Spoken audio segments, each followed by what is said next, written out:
Welcome to Fear and Greed Sunday feature. I'm Michael Thompson.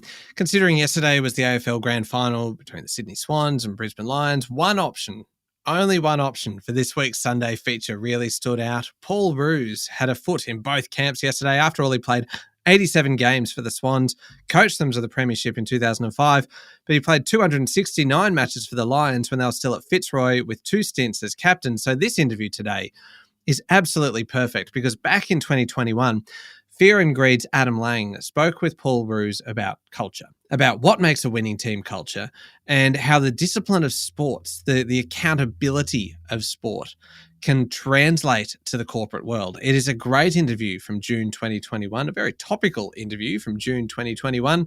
I hope you enjoy it. Welcome to the Fear and Greed Daily Interview. I'm Adam Lang.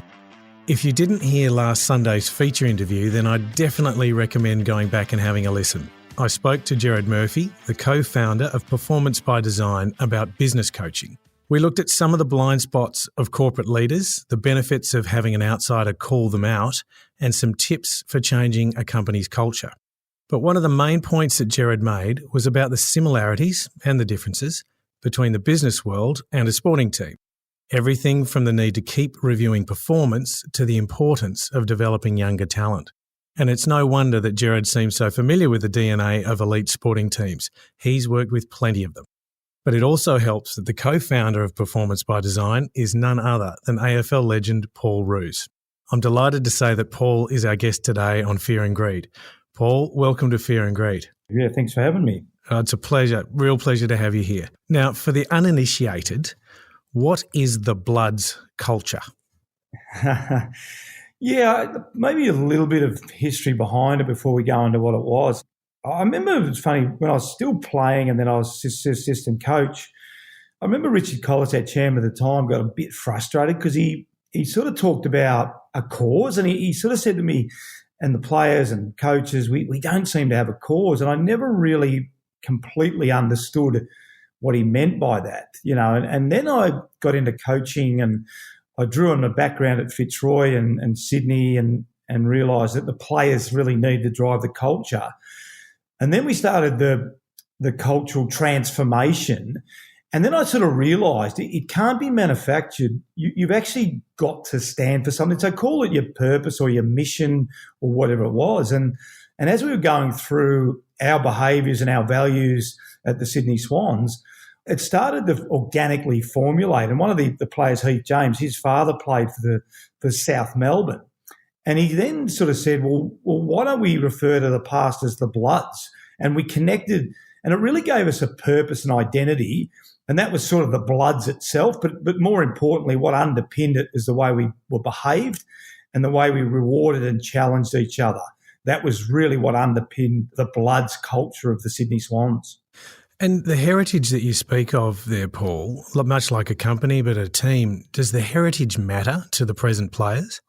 It did once we explained it to them. And I think probably the biggest mistakes people make is just assuming people know it or don't telling them about it all, or it might be sort of folklore or whatever it was. But I think it really resonated when we went through our values and when we went through our behaviours. And then we sort of started to talk about what we wanted to be as a footy club. And then, as I said, it has to happen organically. And if I use a business term, I think the sooner you can do it, the better. Because typically a lot of smaller business come out of families or two mates coming together, and they do have a bit of a heritage. They have a natural progression. There might be two high school mates that work together. There might be a family paint company or whatever it was. But my point is, the sooner you actually identify what you stand for, the better. And I think what happens is businesses leave it far too long to sort of capture those perhaps natural tendencies. And then by the time we do it, we actually forget what we stand for. And then we've sort of got to BS each other and we've got to pretend that it's something that potentially it may not be what you're telling your staff that it is. Okay, so best to articulate it then, I'm sure. Yeah, 100%. The sooner you can articulate it. And again, a lot of companies come off the back of something really significant, don't they? I mean, you've been involved in the corporate world for a long period of time, but I'm not sure we really capture the essence of it when we should capture it. And then by the time we try to, and what we did with the Bloods, if I take that as a specific example, we then reconnected. The boys did a really cool induction video, and they went back over, got some old captains of the club, and they did a video, and they talked about when they first arrived in Sydney, and we really reconnected with our past players. So there's a real effort to reconnect to the past without labouring in the past, because that's the other problem. You want to keep on moving forward, but I think what we did at Sydney is we got a really, really good balance between what we stood for as a football club over 100 odd years, but where we wanted to get to as well as a footy club over the next 100 years. So, Paul, you've seen a lot from the inside, dare I say, and not to sort of name any clubs or what you've seen, but when you come across something that you feel or acts like a toxic team culture, what does it look like? Yeah, good question. It sort of looks like that it's been eaten away at. Now, the reason I mean that, it doesn't fall off a cliff. So you don't actually sort of see it and go, oh, bang, one day they look really good and the next day they don't look good. So you almost need to follow a team over a period of time, because you sort of start with a base of trust. Typically, if you start with a new coach, new captain, new players, et cetera, what I see, I guess, is another way I look at it. I look at the way they play week in, week out. And not over a 3-week period, but over a 1, 2, 3, 4 year period. And then you can start to assess, are their behaviours on the field really, really consistent? Are they playing for each other? I really encourage, when I'm doing my workshops with corporates too, Adam, even if you don't follow sport, it's a really good helicopter view of what business should look like. Right. Does everyone know their roles? Does everyone play their roles? Do people challenge and reward, on the field as well? Well done. We don't do that. So it's a really good way to look at your company through the eyes of a sporting organisation. So it just gets eroded over time. And then typically probably the best example is when teams play really well one week and teams play really poorly the next week, because they just haven't embedded their habits over a period of time. Just drilling into that a little bit, do you think that one person with a bad attitude is enough to derail a whole team? Look, depending on where they sit in the organisation, absolutely. There's no question. The higher up the org chart they are, and in a footy club, if it's the coach, you've got very little chance. I talk about talent-based teams and behavioural-based teams. So a talent-based team can still win. So let's examine your question for a minute. So if we've got an enormous amount of talent in an organisation or a sporting team, and we've got 2 or 3, really toxic leaders, we're going to get away with it for a while because our talent is so extreme.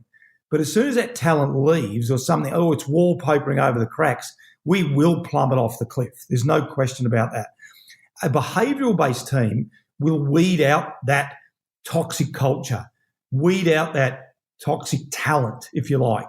But again, the higher up the org chart, the more difficult it is to do. And that's really the most critical thing in the corporate world or the sporting world.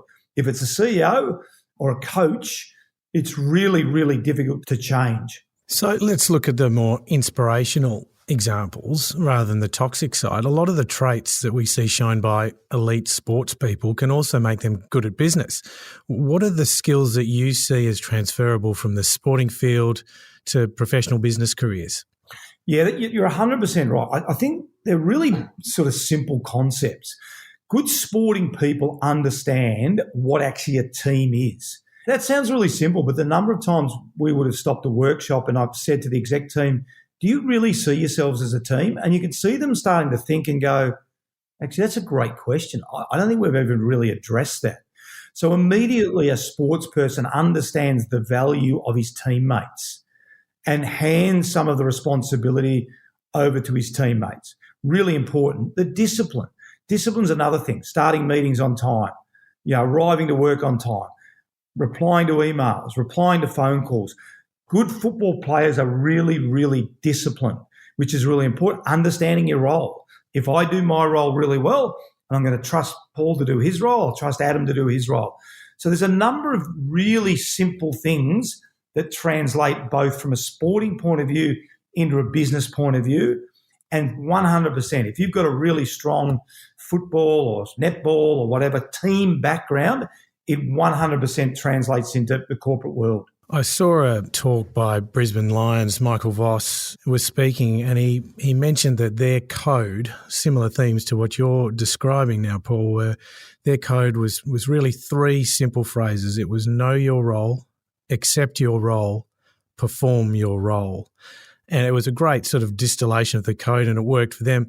But I think it goes to that point of what you're talking about, which is it's not just your role as a team, it's the bits in between. It's the trust you have in one another. Is that right?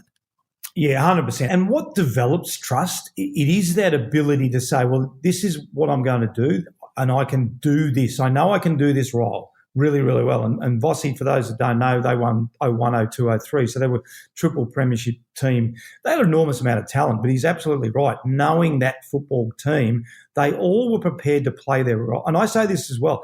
It's leaving your egos in the locker. Now, part of the problem, not only for exec teams, but for footy clubs at times, is when I get to a management role, I have to get out of the business in a sense. But I'm really comfortable dotting the I's, crossing the T's. But if I keep doing that, what do you think that happens? The person that's supposed to be doing that role stops doing that role because they say, well, Paul's going to do it anyway. Okay, so that's eroding trust. Whereas in a footy club analogy, same thing. If I play my role, I trust someone else to play my role, that builds trust. So as we get higher up the org chart, we need to be empowering our staff. And that's probably one of the biggest things that Murph and I see all the time. I'm busy. And then when we delve into what busy is, yeah, but I don't really trust that person, so I'm doing their job. Well, hang on.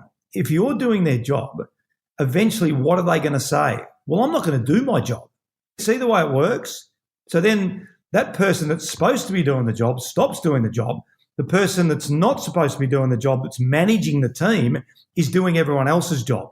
So the trust is eroded really, really quickly. Stay with me, Paul. We'll be back in a minute.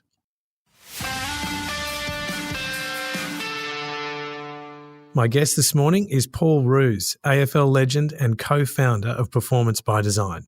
I guess just focusing in on bringing new people in, or when you start working with a company, are you seeing levels of trust in really different states? So some teams have got it really down pat. Some people, to your point, aren't really a team whatsoever. But when you start bringing people into that environment as new inductees, what do you see from them as they're coming in to work with you in Performance by Design? I think the biggest thing that I notice is the ones that see themselves as a team have the best relationships. Now, it's the chicken or the egg, isn't it? So they're building really strong relationships. So you can see that. So to your point, you're right. There's a massive difference in the level of trust. But the one common theme that we would see is the ones that trust each other the most have the best relationships. Now, again, chicken or the egg. But what we talk about is building really close relationships, and then you can have those really good, honest conversations. And when we're having the good, honest conversations, both positive and negative, all right, we start to continue to build trust. We define behaviours. So what we typically see is the youngest person in the room, we ask all the time, what is the culture? Because it's fine for us, if we're an exec team, to say, oh, well, this is what it is, here it is on the wall. But really it's our actions, it is our culture. All right, so the newest person in the room will see it. They will see whether we're close. They will see whether we really are passionate or honest or communicate well or whatever they might be. But there's no question there's a huge correlation between trust and relationships. And we're seeing it more and more in sporting clubs as well. They spend an enormous amount of time on the trust factor, the relationship factor. Brene Brown talks a lot about authenticity. The leader being vulnerable and authentic is a really, really key component to high-performing teams. One of the elements I think sporting teams must have as a basic is great discipline in terms of their fitness, their training and so on. How does that contrast with what you see in the business world in terms of the structures of sporting teams and the structures of businesses in building that team fabric and trust? Yeah, it's interesting, isn't it? Corporates are never going to get to the level, unless you're running the Hawaiian Ironman or something like that. But let's be honest, corporates are never going to get to the level of fitness and health that an AFL footy team does. But if you're truly a high-performing organisation, we have to start looking after ourselves and our staff better. There's a really good saying that I heard, your own health will determine the health of your business. And it really makes sense, doesn't it? Like if we have a healthy, vibrant, happy executive team that's looking after themselves really well, they're actually coming into work. And I talk about this all the time. You need to be, if you're on an exec team, you need to be the best you possibly can every day. That's what your staff is expecting you to be. So if you're not sleeping, if you're not eating well, if you're not exercising in some way, shape or form, and you're coming in cranky every single day. So we've got to change this notion of what a workplace looks like. And we've got to make sure as leaders we're setting the example. Now, fitness and eating and all that takes many, many shapes of form. But how many companies do we see that might have a gymnasium? I would say the leader has to be in the gymnasium. If you want your staff to be healthy, pop in the gymnasium. It might only be for 10 minutes. But we talk about role modelling. All right, so if you look at the notion of role modelling, you will do what the leader values. Right? That's why, clearly, in footy clubs, normally the best teams are the hardest working teams because their leaders work harder than the bottom teams. So they become better. So it's the same concept, but this notion of looking after yourselves and looking after the staff, particularly in the condition we are at the moment, it's never been more and more important. So in the interview with Gerard Murphy, he mentioned two things that struck him that sporting organisations do better than business. He called out development and review, as in finding the young team of the future, finding the new players in both men's and women's sport, individual and team, and then reviewing their performances regularly. Do you agree with that that's done far better in sport than it is in business? Well, the accountability in sport is just so far ahead of business. Yeah, absolutely. Give the listeners an example. So we play a game on a Saturday. The coaches will review it Sunday. We'll review it with the team collectively Monday, with the leaders again Monday afternoon, Tuesday individual. Every individual gets a review with the coach. Typically at a business, you get a 6-month review. So the accountability and the improvement is off the charts. It's not even really comparable. And then it's a case of, okay, within the cadence of your corporate workplace, we can't be reviewing every single day like a footy team does, but absolutely need to spend more time on explaining to people what they're good at, what they're not good at, and then helping them, wrapping their arms around them. And footy clubs do that incredibly well. They have a really good understanding when young players come in of exactly what they're capable of. They give them a really clear roadmap of success, and then they try and help them as much as they possibly can to be successful. Paul, I saw you speak at a Starlight Foundation breakfast many years ago, and one of the comments you made was that something you learned as a player you decided not to do as a coach, and that was when you were playing and say your team had lost. I'm sure that was a very rare occasion for you, but when your team had lost, sometimes the coach would pick out one instance that had not gone well enough and draw on that, and then he'd find another and then another, and before you knew it, the whole room had been mowed down with some feedback. And you decided your kind of reviews weren't going to do that. You weren't going to do that as a coach. Talk me through that in terms of how you might incorporate that style of review in a professional world. Yeah, well, one of the best things I did, Adam, was, and I actually still don't really know why I did it, because I retired in 1998 and I sat down at my desk and I wrote down the things I liked about my coaches and didn't like about my coaches. Now, bearing in mind, that was about the time when AFL football was coming fully professional. Yeah, my first coach was Robert Walls and David Park, and we'd literally turn up at 4:30, run out the training track.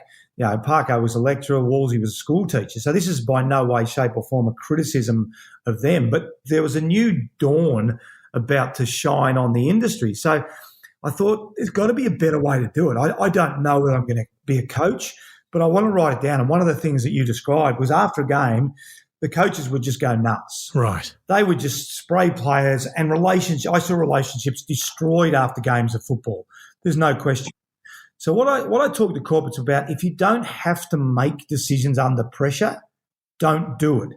And I'll give you the example you're referring to. So let's say after a game of footy and we've lost. Now I'm coaching Sydney or Melbourne. I've got about 3 or 4 minutes to get from the coach's box to the change rooms. And then the players are there. I might have heard something in the coach's box. Brett Kirk didn't pick up his man. That's why they kicked the goal. That's the last thing I've heard. Okay. I go down the coaches, get the players in the room. I start off with Kirky. And then because I'm so fired up, I go to Stewie Maxfield and I go around the room. Then I go and look at the review on the Monday when I got all the information. I actually go, hang on, Brett Kirk is covering for Jude Bolton. He's doing an amazing job for his teammate. Jude Bolton was the one. I've just given Kirky an absolute baking after the game. Okay, so I'm not in the fit state to do it. I don't have all the information to do it. And I say that corporates, we talk about this all the time. Are you the leader you wish you had? I'll say that again. Are you the leader you wish you had? Because I guarantee a lot of people listening would be doing things that they said they hated. And really it was an audit for me to hold me accountable to the leader that I wanted to be. Not that I ever knew at 1998 I was going to start coaching midway through 2002, but it turned out to be the best document that I ever wrote, really. Wow. Paul, that's a great point to leave it. I'm very grateful that you've spent some time with Fear and Greed this morning. Thank you so much. Thanks, mate. Appreciate it. That was Paul Roos, AFL legend and co-founder of Performance by Design.